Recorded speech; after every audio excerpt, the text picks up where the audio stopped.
Ah, yes. Very good. These measurements are very precise.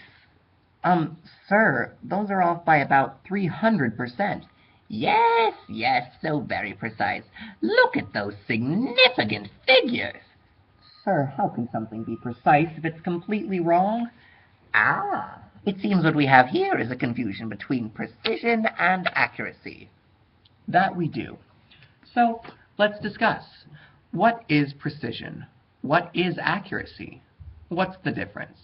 Well, let's say you have two rulers. Two very bad rulers. Oh, not this kind of rulers. Rulers like this. Except these are rulers like this. Now, this ruler has all the marks that you would expect on a regular ruler, but the numbers start at the wrong place. So every measurement you get is going to be a full inch off from the real measurement. This means that this particular ruler lacks accuracy. On the flip side, this ruler has all the numbers in the proper place, but it doesn't have any of the marks in between, the inches, so it lacks precision. Now do you understand the difference? This ruler has precision, but lacks accuracy, while this ruler has accuracy and lacks precision. Well, now that we understand that, let's try and get this argument sorted out. Back to the beginning. Let's have a recap. These measurements are very precise. They're off by 300. Yes, very precise. Look at those significant figures. Whoa, whoa, whoa. Hold up. What are significant figures? Ah, that's a good point. Before we get those two sorted out, we should discuss that very important concept. What are significant figures? What do they do? Do they make something more precise, more accurate? Let's start from the basics. Say you have a measurement device that tells you a piece of paper is 9 inches wide. However, a different device says that a piece of paper is 8.5 inches wide. Let's assume they're both as accurate as they can be. Why the difference? Well, the first device was using only one significant figure. See how there's only one number, 9?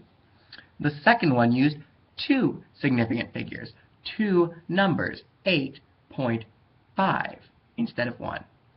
This very clearly has an impact on precision. Just like the extra marks on a ruler, the extra numbers after the decimal place give a more specific answer, and the more and more significant figures you have, the more precise you are. Let's go back to our measurement from before. The more precise you are. Let's go back to our measurement from before. This could very well be exactly 8.5 inches. But with just this information, we can't be sure. Using rounding, 8.5 would be the proper number for anything from 8.45 to 8.54. That's not a super wide range, but it can still count for something. So let's run our paper through a third machine. This one tells us our paper is 8.50 inches wide, which narrows the range a lot. Precision in action. Well, how about accuracy? 8.5 and 8.50 have a difference in precision, but assuming the paper is really 8.5 inches wide, they're both equally accurate. That makes it easy for one to think that significant figures don't matter to accuracy. But let's think about it some more. How about we go back to our first machine? It said the paper was 9 inches wide. Well, that's obviously not very precise, but it's also not as accurate as our other two answers, being off by half an inch. Greater precision can allow for greater accuracy as well, so significant figures are important for both. Now, let's get this settled for real. Quick recap. Very precise, off by 300. Significant figures, but it's wrong. Well, it's pretty easy to see what the problem is now, isn't it? The professor's data is very precise and has many significant figures, but it's not very accurate. Just because greater precision can help one achieve greater accuracy does not mean that one is guaranteed by the other, as they operate independently of one another. Well, that should wrap us up, shouldn't it? I hope this video was as fun for you as it was for me, and I hope that it helped you learn how to... Wait! Huh? I still have a question. Which of these numbers has more significant figures? Oh, handing me a piece of paper with some numbers on it. 1,000 or 100.0. Wow. As you can see, they both have 4 numbers, but the difference is going to be made by the decimal point. I kind of hoped we wouldn't have to get into this, but it looks like we're going to have to look into exactly how we count significant figures. As you can see, this one, 1,000, has 4 numbers but only one significant figure. Why? Because the decimal point means you do not count, the lack of a decimal point means that you do not count those extra zeros afterwards. Whereas in this one, we have a decimal point, which means that we are going to count all of those zeros that trail. Now, we also count zeros that are trapped. For example, a zero in a number like 101. The one thing that you never count, though, are leading zeros. 0.00000000001 may be very precise, but it still has only one significant figure because all of those zeros don't count. No matter how many zeros there are at the start of a number, you don't start counting significant figures until actual numbers show up. Those extra zeros are a sign of more precision, but for what significant figures are used for, they don't really count. So, what are significant figures used for? A good point to address.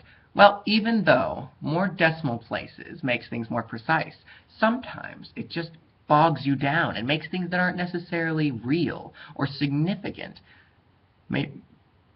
change your mathematical answers. Let's say you know that you have 2.3 grams of metal and they're taking up 5.4 liters of space. Well, let's find the density.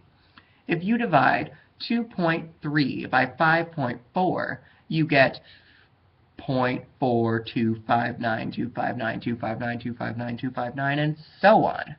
Well, that's so precise it goes on infinitely. Can we really claim that precision when the numbers we were working with only went as small as 1/10 of a gram or 1/10 of a liter? That's where significant figures come in. When multiplying or dividing, you take the smaller amount of significant figures and apply that to your answer. We only have 2 significant figures in either of these numbers, so that's how many we need in the answer. We take the first 3 numbers of the answer, in this case 0.425, and we then round the second to last number up or down depending on the last number. In this case, the last number is 5, which is the lowest number we round up for, but we round up nonetheless. Our answer ends up being 0.43 grams per liter, which is less precise than our other answer, but a much more honest representation of what we know, and a lot more practical to use in math. The rule for addition and subtraction is similar, but slightly different. Rather than considering significant figures, we just consider the amount of decimals. Let's say you have a stick that is 135 centimeters long and another stick that is 0.01 centimeters long. You want to know how much they would be together. Well, 135 plus 0.01 is pretty clearly 135.01. Still, that number is obviously too precise, don't you think? If this were multiplication or division, we would take it all the way down to 1 significant figure for our answer, but that's not how things are this time. When adding or subtracting, you go for the smallest number after the smallest number of numbers after the decimal, rather than the smallest number of significant figures. 135 doesn't have any decimals after it, so we take our answer all the way back down to 135. That's the same answer as one of the numbers we added, though, you might say. Well, let's analyze what that means. Basically, due to the fact that we aren't all that precise with the number 135, it may in fact have decimal it may in fact have numbers after the decimal point that we don't know about. Therefore, the 0.01 that we added is more or less absorbed by the mystery of confusion of what might come after a possible decimal place, and what may not be there. If we didn't do that, it would mean we were making the assumption that 135 was 135.00, when it very well could have been 135.47 or 135.09, which would have made a definite difference in our answer. Well, now that really should cover everything, right? Right. Right. Rightio! Well, that's good. Thanks for watching. This is the end of my set of chemistry videos, and I hope they've been enjoyable, entertaining, and educational.